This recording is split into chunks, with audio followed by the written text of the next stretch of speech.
Corona virus का संक्रमण दुनिया भर में लगातार फैल रहा है, लेकिन एक देश ऐसा भी है जहां इसकी झलक नाम मात्र की दिख रही है।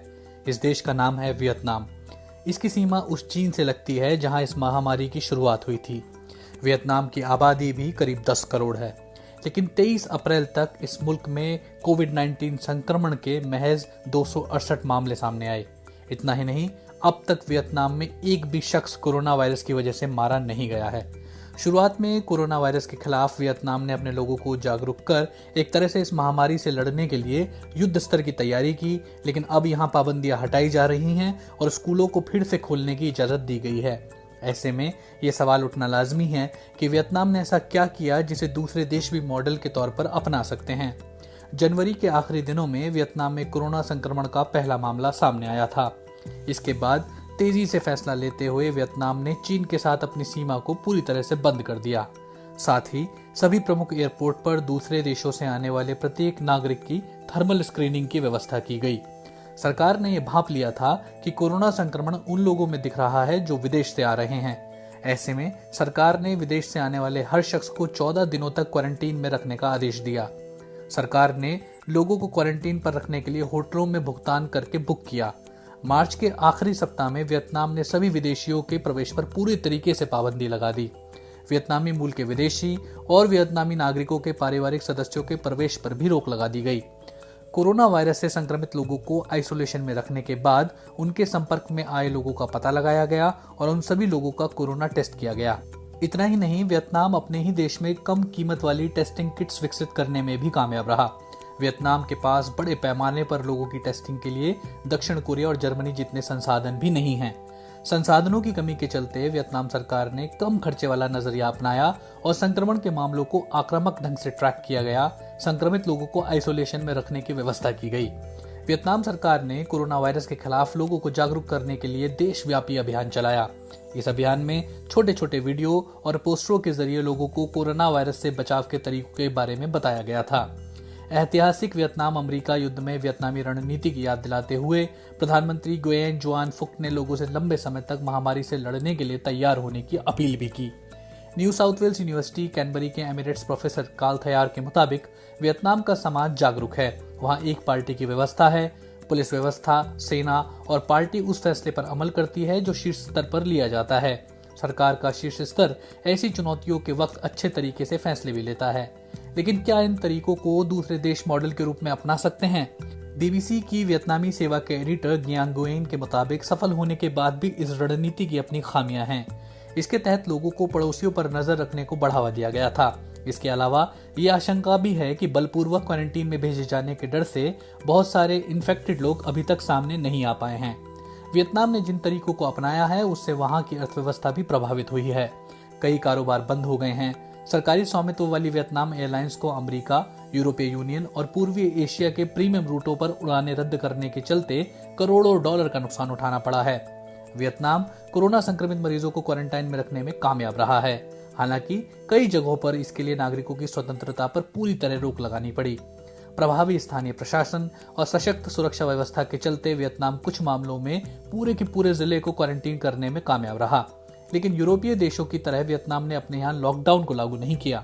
वियतनाम की राजधानी हनोई और दर्जन भर बड़े शहरों में लॉकडाउन के जो प्रावधान पहले लागू किए गए थे उन्हें हटाया जा चुका है। लेकिन 3 जिले या नगर पूरी तरह से लॉकडाउन में हैं। इन 3 जगहों पर करीब 4.5 लाख लोग रह रहे हैं। इस इलाके की सुरक्षा स्थानीय सेना कर रही है और कोई भी यहाँ से बाहर नहीं निकल सकता। गुएन बताते हैं, कोरोना वायरस के बुरे प्रभावों से देश को बचाने के लिए राजनीतिक इच्छा शक्ति के अलावा संगठित शासन व्यवस्था और आज्ञाकारी जनता का होना पर्याप्त है। हालांकि वियतनाम के तौर तरीकों में कुछ लोग कमियां निकाल सकते हैं, लेकिन अब तक कोरोना वायरस के खिलाफ उसकी रणनीति दमदार रही है।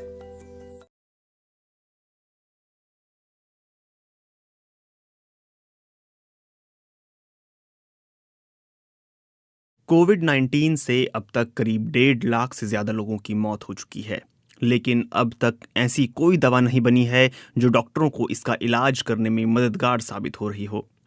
हम इसकी दवा खोजने में अब तक कहाँ तक पहुँच पाए हैं? इलाज खोजने की दिशा में क्या कुछ हो रहा है? अब तक दुनिया भर में 150 से ज़्यादा अलग अलग दवाइयों को लेकर रिसर्च हो चुकी है। इनमें से ज़्यादातर दवाइयाँ अभी प्रचलन में हैं, जिन्हें इसके इलाज में आजमा कर देखा जा चुका है। विश्व स्वास्थ्य संगठन ने सबसे कारगर इलाज के आकलन के लिए एक सॉलिडेटरी ट्रायल शुरू किया है। ब्रिटेन का कहना है कि उसकी रिकवरी ट्रायल सबसे बड़ी है। इसमें 5,000 से ज़्यादा मरीजों को अब तक शामिल किया जा चुका है। इसके अलावा दुनिया भर में कई सारे रिसर्च सेंटर ऐसे हैं जो कोरोना से ठीक हो चुके मरीजों के खून का इस्तेमाल इलाज में कर रहे हैं। अब तक 3 तरह की दवाओं को आजमाया जा रहा है। एंटीबॉडी ड्रग्स, जो सीधे कोरोना वायरस के शरीर के अंदर रहने की क्षमता को प्रभावित करता है। दूसरा, ऐसी दवाएं जो प्रतिरोधक प्रणाली को शिथिल करती हैं। मरीज उस वक्त गंभीर रूप से बीमार पड़ जाता है जब उसकी प्रतिरोधक प्रणाली ज्यादा काम करती है। इससे शरीर को 2 तरफा नुकसान पहुंचता है। ठीक हुए मरीज के खून से एंटीबॉडी तैयार करना या फिर लैब में तैयार एंटीबॉडी का इस्तेमाल करना जो वायरस पर हमला कर सकता है। कोरोना वायरस की सबसे कारगर दवा क्या है? विश्व स्वास्थ्य संगठन के डॉक्टर ब्रूस आइलवर्ड ने कहा है कि चीन के दौरे के बाद उन्होंने पाया कि रेमडेसिविर एकमात्र ऐसी दवा है जो असरदायी नजर आती है।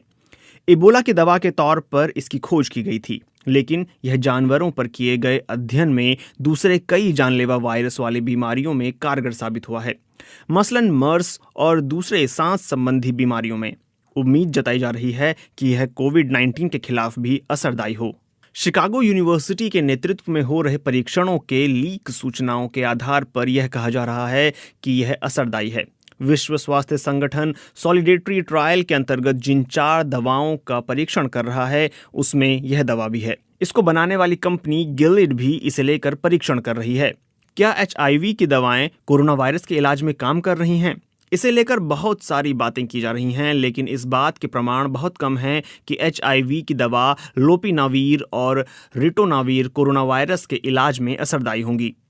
लैब में किए परीक्षण में जरूर इस बात के प्रमाण मिले हैं कि यह काम कर सकती हैं, लेकिन लोगों के ऊपर किए गए अध्ययन में निराशा हाथ लगी है। कोविड-19 के गंभीर मरीजों में इन दवाओं की वजह से कोई सुधार होता नजर नहीं आया है। हालांकि ये दवाएं बहुत गंभीर मरीजों पर इस्तेमाल की गई थीं। इससे इस बात की संभावना भी बनती है कि इसे देर से देने की वजह से यह संक्रमण पर काम नहीं कर सकी हों। क्या मलेरिया की दवा कोरोना वायरस के खिलाफ असरदार है? मलेरिया की दवा सॉलिडेटरी ट्रायल और रिकवरी ट्रायल दोनों ही प्रयासों का हिस्सा है। क्लोरोक्वीन और उससे बनी हाइड्रोक्सी क्लोरोक्वीन में वायरस प्रतिरोधी और इंसानों की प्रतिरोधक प्रणाली को शिथिल करने के गुण मौजूद हैं। यह दवा उस वक्त बड़े पैमाने पर चर्चा में आई जब अमेरिकी राष्ट्रपति डोनाल्ड ट्रंप ने कोरोना वायरस के इलाज में इसकी संभावनाओं की बात कही, लेकिन अब तक इसके असरदार होने को लेकर बहुत कम प्रमाण मिले हैं। हाइड्रोक्सी क्लोरोक्वीन का इस्तेमाल अर्थराइटिस में भी किया जाता है, क्योंकि यह रोग प्रतिरोधक क्षमता को नियमित करने में मदद कर सकती है। लैब टेस्ट में पता चला है कि यह कोरोना वायरस के संक्रमण को रोक सकती है, और इसके अलावा डॉक्टरों का अनुभव भी यह बताता है कि यह मरीजों के ऊपर असर कर रही है। हालांकि विश्व स्वास्थ्य संगठन ने कहा है कि इसके असर को लेकर कोई निश्चित प्रमाण अभी तक नहीं मिले हैं। अगर प्रतिरोधक प्रणाली वायरस के खिलाफ ज्यादा काम करती है तो फिर पूरे शरीर में सूजन हो सकती है। संक्रमण से लड़ने में प्रतिरोधक प्रणाली पर भरोसा करना मददगार है, लेकिन इसकी अधिकता पूरे शरीर में दूसरे तरह के नुकसान पहुंचा सकती हैं और यह जानलेवा भी हो सकता है। सॉलिडेटरी ट्रायल में इंटरफेरॉन बीटा का परीक्षण किया जा रहा है। इसका इस्तेमाल कई तरह की परेशानियों और सूजन को कम करने में किया जाता है। इंटरफेरॉन एक तरह का रसायन है जो वायरस के हमला करने की स्थिति में शरीर से निकलता है। ब्रिटेन के रिकवरी ट्रायल में डेक्सामेथासोन का परीक्षण किया जा रहा है। यह एक तरह का स्टेरॉयड है जो सूजन कम करने के काम आता है। क्या ठीक हुए मरीज के खून से कोरोना वायरस ठीक हो सकता है? जो मरीज कोरोना वायरस के संक्रमण से ठीक हो गए हैं, उनके शरीर में इसका एंटीबॉडी होना चाहिए जो वायरस के खिलाफ असरदायी हो सकता है। इस इलाज के तहत ठीक हुए मरीज के खून से प्लाज्मा निकाल कर बीमार पड़े मरीज में डालते हैं। अमेरिका ने 500 लोगों को इस तरीके से अब तक ठीक किया है। दूसरे देश भी इस तरीके का इस्तेमाल कर रहे हैं। कोरोना वायरस का हमारे पास इलाज कब तक आ जाएगा? इस सवाल का जवाब देना अभी जल्दबाजी होगी कि दुनिया के पास कोरोना की दवा कब आएगी। हालांकि अगले कुछ महीनों में हमारे पास ट्रायल के परिणाम आने शुरू हो जाएंगे। इसके टीके की बात करना अभी और जल्दबाजी होगी, क्योंकि डॉक्टर अभी पहले से मौजूद दवाओं का ही परीक्षण कर रहे हैं। टीका बनाने का काम तो शून्य से शुरू करना है। कुछ बिल्कुल नई दवाइयों का भी लैब में परीक्षण किया जा रहा है, लेकिन अभी वो इंसान पर इस्तेमाल के लिए तैयार नहीं है। जितनी जल्दी इसका इलाज खोज लिया जाए, उतनी जल्दी यह लोगों की जान बचाने के लिहाज से तो अहम है ही साथ यह लॉकडाउन की आफत को कम करने में भी मददगार होगा।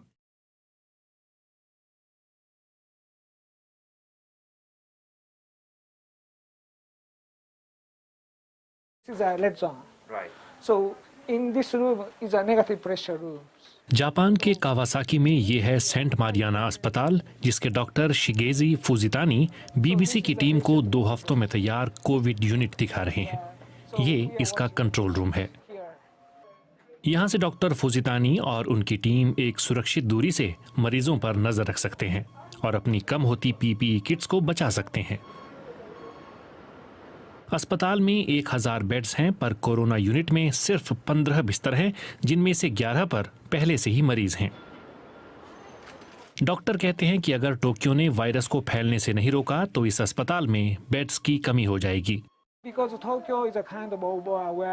टोक्यो में वायरस संक्रमित लोगों की संख्या भी ज्यादा है और दूसरे देशों की तुलना में आईसीयू में बेड्स भी कम हैं।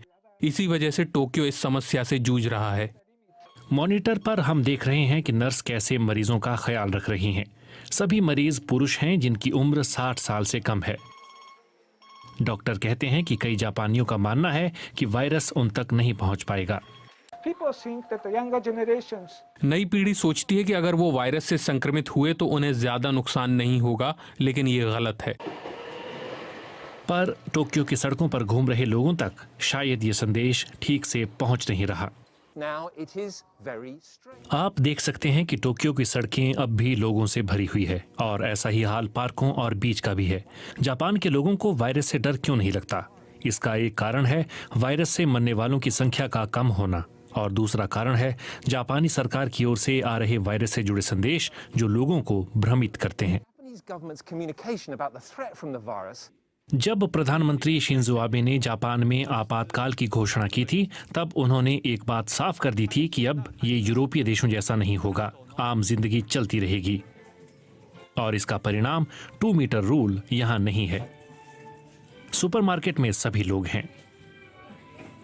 कई मानते हैं कि मास्क पहनने से वो वायरस से बच जाएंगे, पर मेडिकल विशेषज्ञ मानते हैं कि ये एक बड़ी भूल है।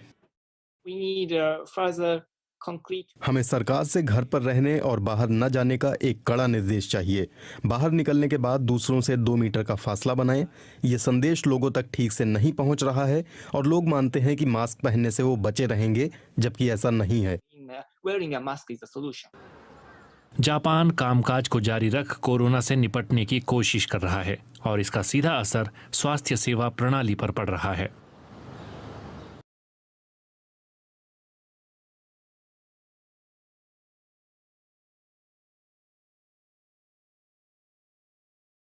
साथियों, वैसे कोविड-19 के कारण कई सकारात्मक बदलाव हमारे काम करने के तरीके, हमारी जीवन शैली और हमारी आदतों में भी स्वाभाविक रूप से अपनी जगह बना रहे हैं।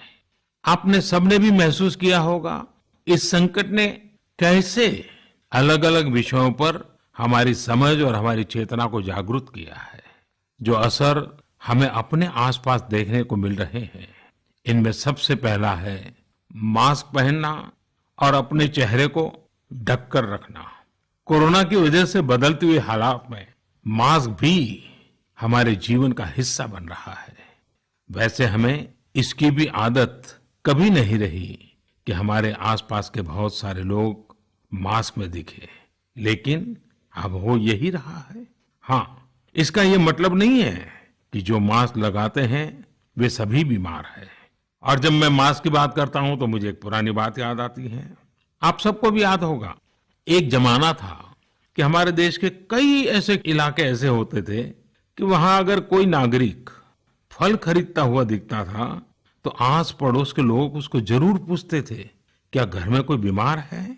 यानी फल मतलब बीमारी में ही खाया जाता है, ऐसी एक धारणा बनी हुई थी। हालांकि समय बदला और ये धारणा भी बदली। वैसे ही मास्क को लेकर भी धारणा अब बदलने वाली ही है। आप देखिएगा, मास्क अब सभ्य समाज का प्रतीक बन जाएगा। अगर बीमारी से खुद को बचना है और दूसरों को भी बचाना है तो आपको मास्क लगाना पड़ेगा। और मेरा तो सिंपल सुझाव रहता है, गमछा, मुंह ढकना है। साथियों, हमारे समाज में एक और बड़ी जागरूकता ये आई है कि अब सभी लोग ये समझ रहे हैं कि सार्वजनिक स्थानों पर थूकने के क्या नुकसान हो सकते हैं। यहां वहां कहीं पर भी थूक देना गलत आदतों का हिस्सा बना हुआ था। ये स्वच्छता और स्वास्थ्य को गंभीर चुनौती भी देता था। वैसे एक तरह से देखें तो हम हमेशा से ही इस समस्या को जानते रहे, लेकिन ये समस्या समाज से समाप्त होने का नाम ही नहीं ले रही थी। अब वो समय आ गया है कि इस बुरी आदत को हमेशा हमेशा के लिए खत्म कर दिया जाए। कहते भी हैं कि बेटर लेट देन नेवर। तो देर भले हो गई हो, लेकिन अब ये थूकने की आदत छोड़ देनी चाहिए। ये बातें जहां बेसिक हाइजीन का स्तर बढ़ाएंगी, वहीं कोरोना संक्रमण को फैलने से रोकने में भी मदद करेगी।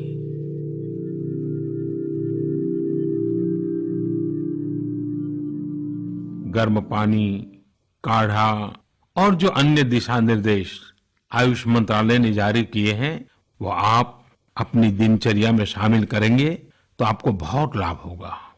भारत की युवा पीढ़ी को अब इस चुनौती को स्वीकार करना होगा।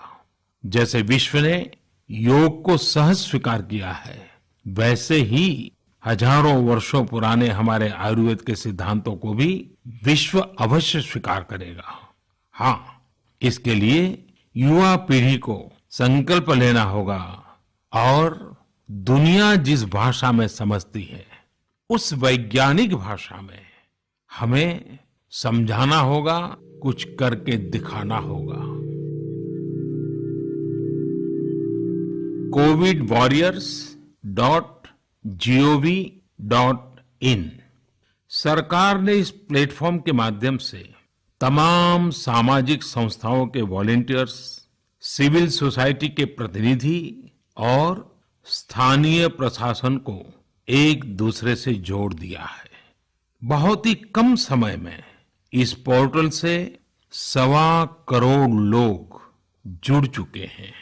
इनमें डॉक्टर, नर्सिस से लेकर हमारी आशा, एएनएम बहनें, हमारे एनसीसी, एनएसएस के साथी, अलग अलग फील्ड के तमाम प्रोफेशनल्स, उन्होंने इस प्लेटफॉर्म को अपना प्लेटफॉर्म बना लिया है।